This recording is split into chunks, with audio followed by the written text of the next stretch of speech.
دیکھیے غدیر کی جو معروف آیت ہے، یا ایھا الرسول بلغ ما انزل الیک من ربک فإن لم تفعل فما بلغت رسالته، اے رسول پہنچا دیجیے. خود اس آیت میں بے شمار نکات ہیں.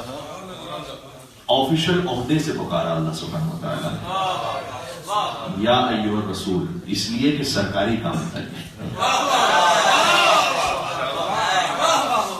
یہ ایک آفیشل سرکاری کام تھا. یہاں پر یہ کسی خاندان کا معاملہ نہیں ہے کہ اپنے داماد کو معین کر دینا. یہاں رسول نے اپنے داماد کو معین نہیں کیا، یہاں اللہ کے ولی کو معین کیا. اس لیے یاسین کہہ کے نہیں پکارا یہاں پر. حضور ہیں یاسین اے سید و سردار، طٰہٰ اے طیب و طاہر، یا ایھا المزمل یا ایھا المدثر، اے چادر کے اوڑھنے والے، اے کمبل کے اوڑھنے والے، یہ سب ہے حضور. لیکن یہاں پر دیکھیں اللہ نے اتنا خاص پروٹوکول رکھا ہے. یہاں پر پکارا یا ایھا الرسول، اے رسول بلغ پہنچا دیجیے ما انزل الیک من ربک، جو آپ کے رب پر پہلے ہی، آپ کے رب کی جانب سے پہلے ہی نازل ہو چکا ہے. فإن لم تفعل فما بلغت رسالته. اچھا پہلے ہی نازل ہو چکا ہے، اس سے یہ بات تو سمجھ میں آ چکی ہے کہ حضور کو پہلے ہی بتلایا جا چکا ہے. حضور تو عالم ما کان وما یکون ہے. یہ تو غدیر میں، اس لیے میں نے عرض کیا تھا اس دن کہ غدیر ایجاد ولایت کا نام نہیں ہے، غدیر اظہار ولایت کا نام ہے. اس دن ولایت ایجاد نہیں ہو رہی ہے، اس دن ولایت کا اظہار ہو رہا ہے. اور اس کی دلیل یہ جملہ ہے کہ بلغ ما انزل الیک من ربک، آپ پہنچا دیجئے جو پہلے ہی نازل ہو چکا ہے. مجھے یاد پڑتا ہے کہ لاسٹ ایئر 1 سال ہو گیا اسے اس بات کو تفصیل سے پیش کیا تھا، لہٰذا اسے دہراؤں گا نہیں، لیکن آپ کے ذہن میں ریکال ہو جائے اور بات سامنے ہو سکتا ہے نہیں بھی موجود ہو. سورہ والنجم کی ابتدائی 10 آیتیں. بسم اللہ الرحمن الرحیم. والنجم اذا هوى ما ضل صاحبكم وما غوى وما ينطق عن الهوى ان هو الا وحي يوحى علمه شديد القوى ذو مرة فاستوى وهو بالافق الاعلى ثم دنا فتدلى فكان قاب قوسين او ادنى فاوحى الى عبده ما اوحى. عجیب آیت ہے. والنجم اذا هوى، ستارے کی قسم جب وہ ٹوٹا. ما ضل صاحبكم وما غوى، جب اے رسول آپ نہ کبھی گمراہ ہوئے نہ کبھی آپ کے ذہن سے کوئی بات نکلی، یعنی آپ نہ کبھی بھولے نہ کبھی گمراہ ہوئے. ما ضل صاحبكم وما غوى وما ينطق عن الهوى، آپ تو اپنی خواہشات نفس سے بات ہی نہیں کرتے. ان هو الا وحی یوحى، یہ جو بھی ہوتا ہے اللہ کی جانب سے وحی ہوتی ہے.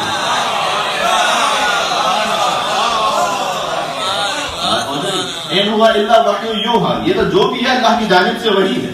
علمہ شدید القوى، کہ رسول کو ایک بہت شدید طاقت والے نے تعلیم دی ہے.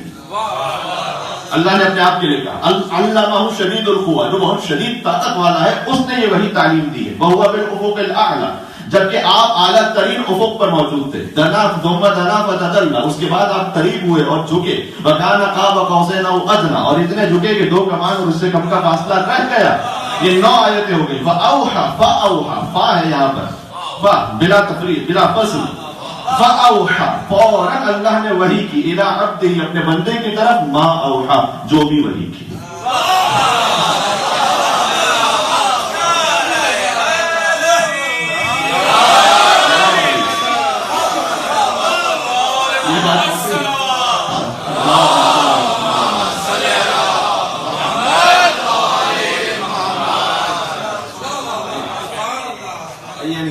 بات ہو گئی کہ آپ نے کہا کسی کو کہ میں ایک جگہ کھانے پر گیا تھا تو بہت بہترین انتظام تھا اور بہت ہی اچھا کھانا تھا اور 4 طرح کی ڈشز موجود تھیں اور کھاتے کھاتے دل یعنی پیٹ بھر گیا، دل نہیں بھرا. بھائی کیا تھا کھانا کا؟ جو بھی کھانا تھا. اتنی لمبی داستان سنانے کے بعد یعنی ستارے کی قسم جب وہ ٹوٹا اور اللہ نے اپنے حبیب کو اس وقت بلایا، اور یہ تو بات ہی نہیں کرتا جب تک کہ وحی الہی نازل نہ ہو جائے، اور اللہ نے اپنے حبیب کو اتنا قریب کر دیا اور حبیب جھکے اور اتنا جھکے کہ 2 کمان اور اس سے کم کا فاصلہ رہ گیا. فاوحى، اس نے وحی کی. الی عبدہ، اپنے بندے کی طرف. کیا وحی کی؟ ما اوحى، جو بھی وحی کی.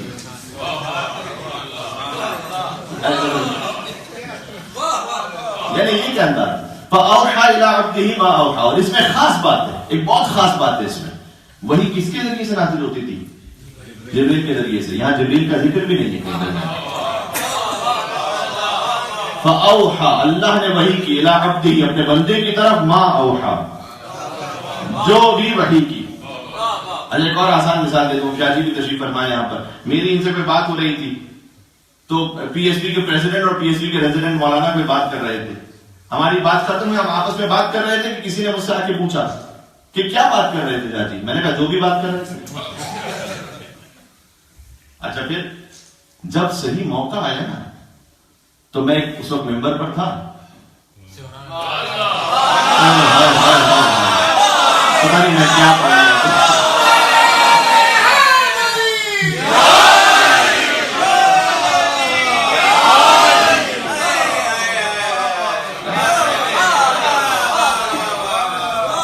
بات پہنچ رہی ہے۔ میں نے کہا اس وقت وہ موقع آ گیا اور میں تھا ممبر پر، تو میں نے کہا کہ وہ جو بات کہی تھی نا اسے میں پہنچا رہا ہوں،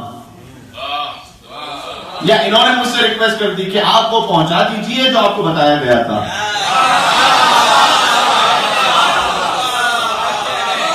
نہیں، جب یہ الکنایا افضل من الصراحہ، عربی میں کہتے ہیں کنایتاً بات کرنا، اس میں زیادہ فصاحت و بلاغت ہوتی ہے صراحت کے ساتھ بات کرنے میں، تو میں تو کنایتاً بات کر رہا ہوں نا۔ تو فَأَوْحَى إِلَىٰ عَبْدِهِ مَا أَوْحَى، ایک خاص وحی تھی جو اللہ نے اپنے بندے کی طرف کی تھی، اور بتلانے کی اس وقت ضرورت محسوس نہیں کی تھی، کہ ما اوحا، جو بھی وحی کی، جب ضرورت محسوس ہوئی تو کہا یا ایھا الرسول بلغ ما انزل الیک من ربک، اے رسول آپ پہنچا دیجئے اسے جو پہلے ہی آپ کی رب کی طرف سے نازل ہو چکا ہے۔ فَإِن لَمْ تَفْعَلْ فَمَا بَلَّغْتَ رِسَالَتَهُ، اگر یہ نہ پہنچایا تو رسالت کا کوئی کام ہی انجام نہ دیا۔ نہیں، اب جو یہاں میرے ساتھ جشن کو منانے آئے ہیں اس جملے کو سنیں، اے رسول تیرے اے پاک پروردگار تیرے حبیب نے کیا ایسی بات تھی جو اب تک نہیں پہنچائی ہے، جو تو نے یہ جملہ کہہ دیا ساتھ میں، بھائی تو نے کہا نماز پہنچاؤ اس نے پہنچا دی، روزہ پہنچاؤ پہنچا دی، حج پہنچاؤ پہنچا دیا، زکات پہنچاؤ پہنچا دی، جہاد پہنچاؤ پہنچا دیا، توحید پہنچاؤ پہنچا دی، نبوت پہنچاؤ پہنچا دی، قیامت پہنچاؤ، ہر چیز تو پہنچا دی۔ یا کہنے کی کیا ضرورت ہے کہ اگر یہ نہ پہنچایا تو کچھ نہ پہنچایا۔ یہ کبھی ہوتا ہی ہے، فارسی کا ایک محاورہ ہے کہ دیوار کو کہو تاکہ در سن لے۔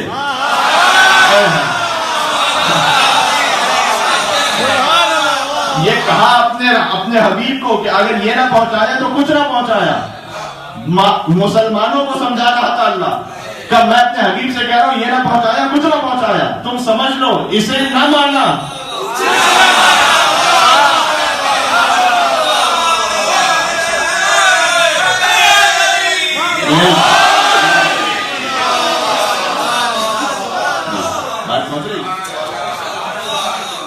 اسے نہ پہنچایا تو کچھ نہ پہنچایا تاکہ ہم مان لیں، اسے نہ مانا تو کچھ نہ مانا، اور آگے بڑھ کر کہہ دوں تاکہ خطیب بھی سن لے یہ نہ پڑھا، اور سامنے بھی سن لے یہ نہ سنا تو کچھ۔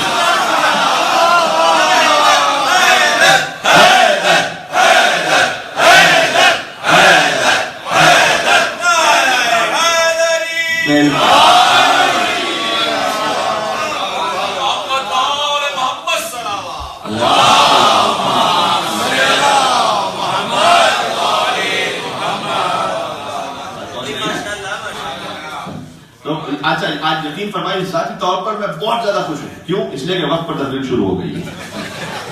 مجھے مجمع سے مطلب نہیں ہوتا، مجھے یہ کہ وقت پر تقریر شروع ہو جائے، اس سے مجھے زیادہ دلی طور پر خوشی محسوس ہوتی ہے۔ اگر ہمارے اور ماشاءاللہ اب تو مومنین بھی ایک مناسب معقول تعداد میں تشریف لا چکے ہیں، غور کیجیے گا میرے ساتھ کہ اگر یہ نہ پہنچایا تو کچھ نہ پہنچایا۔ ظاہر حضور نے پہنچانا اس بات کو، یہ جملہ نبی ہے تب بھی پہنچانا، ہم تو کہہ رہے ہیں کہ یہ تو ہمارے لیے تنبیہ ہے کہ تم سمجھ جاؤ۔ حضور نے، آپ جو قافلے کے ساتھ زیارت کر چکے ہیں انہیں بہت اچھا ایکسپیرینس ہوگا، 50 لوگوں کا بھی قافلہ ہونا تو ایک ساتھ چلانا کتنا مشکل ہوتا ہے، کبھی ایک ساتھ پیچھے رہ کر، دو ساتھ پیچھے رہ کر، کبھی کسی کا ویٹ کرو کسی کا ویٹ کرو، ہوتا ہے نا۔ 50 لوگوں کی قافلہ ہے، حضور کا قافلہ کتنا ہے؟ 1.25 لاکھ کا قافلہ ہے۔ 1.25 لاکھ کے قافلے کو روکا کیسے جائے؟ اعلان کرنا ہے 1.25 لاکھ کے قافلے کو روکا کیسے جائے؟ تو کوئی بریک ہونا چاہیے نا، کوئی بریک ہونا چاہیے کہ جس کے ذریعے سے قافلے کو روکا جائے۔ آپ کو پتا ہے کہ غدیر کے قافلے کا بریک کیا تھا؟ حضور نے کیا کہہ کر رکوایا؟ اپنے اصحاب سے کہا جاؤ آگے جا کر اعلان کرتے رہو، کیا کہہ کر قافلہ روکو؟ کہتے رہو حیا علی خیر العمل.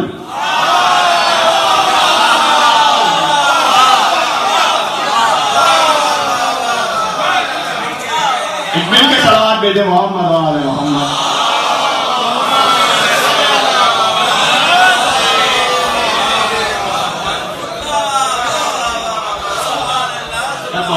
حیا علی خیر العمل، حیا علی خیر العمل. اور اسی دن سے یہ جملہ اذان میں شامل کیا گیا ہے. اسی دن سے یہ جملہ اذان میں شامل کیا گیا. کیوں؟ تاکہ جب مؤذن گلدستہ اذان پر اذان دے رہا ہو تو اللہ اکبر اللہ اکبر، اس کے بعد کہ اشہد ان لا الہ الا اللہ، اس کے بعد کہ اشہد ان محمد رسول اللہ، چاہے نبی کہے اشہد ان علی ولی اللہ، حیا علی خیر العمل پر پہنچے تو علی کی ولایت تو کم از کم یاد آ جائے.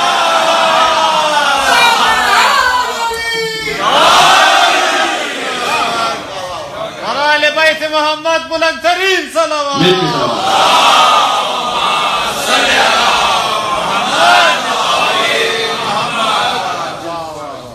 ٹھیک ہے.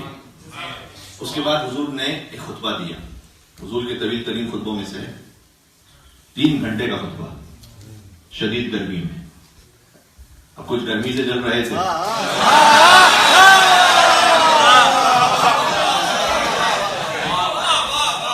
یہ اس جشن کی کسر ہے جو آج نکال رہا ہوں. تو کچھ گرمی سے جل رہے تھے، کچھ فضائل علی سن کر کباب ہو رہے تھے.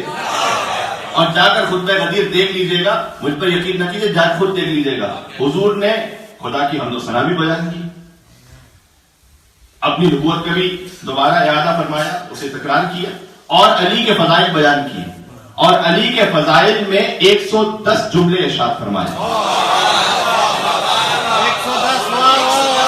جو ادب کو سمجھ لیتے ہیں.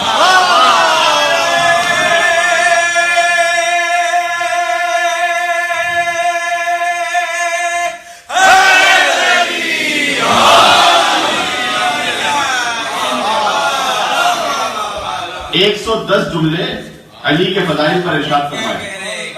اچھا، جن میں سے کچھ میں اس جشن میں آپ کو سنا چکا تھا. حضور نے ان فضائل کو دہرایا بھی جو گزر چکے تھے. ٹھیک ہے.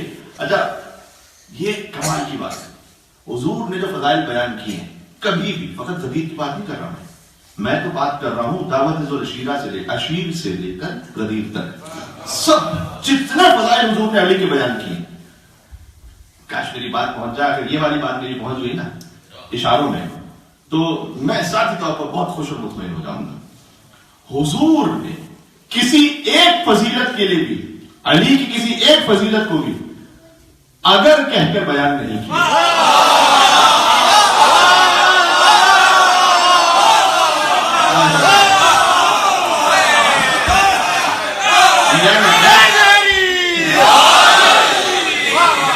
جو نہیں پہنچے ان کے لیے ایک اور اشارہ دیتا. مثلا حضور نے یہ نہیں کہا کہ اگر میرا کوئی بھائی ہوتا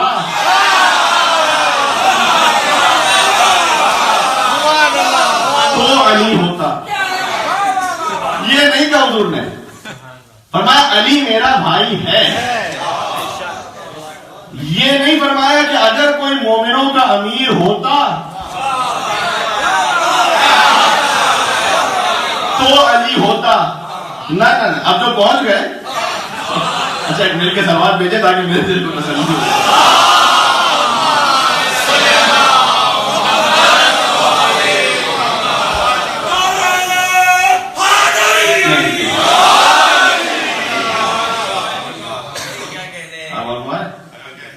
یہ اگر مگر چونکہ چنانچہ کیوں کیسے کیا یہ ہوتا تو وہ ہو جاتا. نہ فرمایا کہ تو لا فتح الا علی لا ذہب الا ذوالفقار. اچھا، اسی انداز سے یہ اگر کہہ کر جہاں کہیں بات ہو، حتی والدین کے لیے اللہ نے بات کی ہے قرآن کریم میں کہ اگر یہ تمہیں ان کی جو اطاعت ہے وہ واجب ہے، ان کا احترام واجب ہے. کہ اگر یہ تمہیں رب کی مرضی کے خلاف کوئی حکم دے تو اسے قبول نہ کرنا. ٹھیک ہے، احترام کرنا لیکن اسے قبول نہ کرنا. جہاں غور کیجیے گا، یہ موصول آپ کے سامنے عرض کر رہا ہوں، جہاں کہیں اگر کے ساتھ کوئی فضیلت بیان ہو، اس کا مطلب یہ ہے کہ یہ غیر معصوم ہے.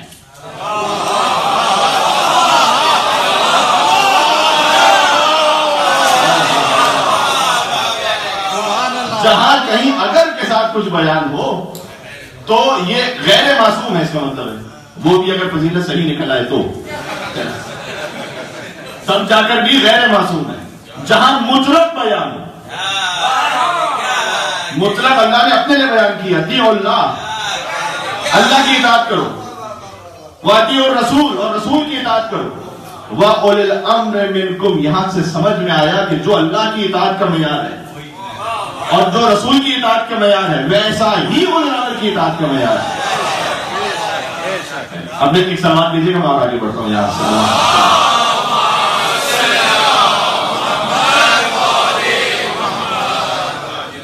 تو حضور قدم قدم پہ جو بیان کرتے ہیں اس میں کوئی اگر مگر چونکہ چنانچہ نہیں تھا، ٹھیک ہے۔ مشہور شعر ہے لیکن میں دہرا دیتا ہوں اسے کہ مسجد پہ بھی علی ہے تو ممبر پہ بھی علی، اور کعبہ گواہ ہے دوش پیغمبر پہ بھی علی، ہجرت کی شب رسول کے بستر پہ بھی علی، ہجرت کی شب رسول کے بستر پہ بھی علی، ہر جا علی ملیں گے، نہ دامن بچائیے، بچنا علی سے ہے تو جہنم میں جائیے۔ یہی ایک امکان ہے۔ اچھا ہوا یہ کہ مولا کائنات کی ولایت کا وہاں پر میں نے عرض کیا ایجاد نہیں کی، اس کا اظہار فرمایا۔ برحمتك يا أرحم الراحمين وصلى الله على محمد وآله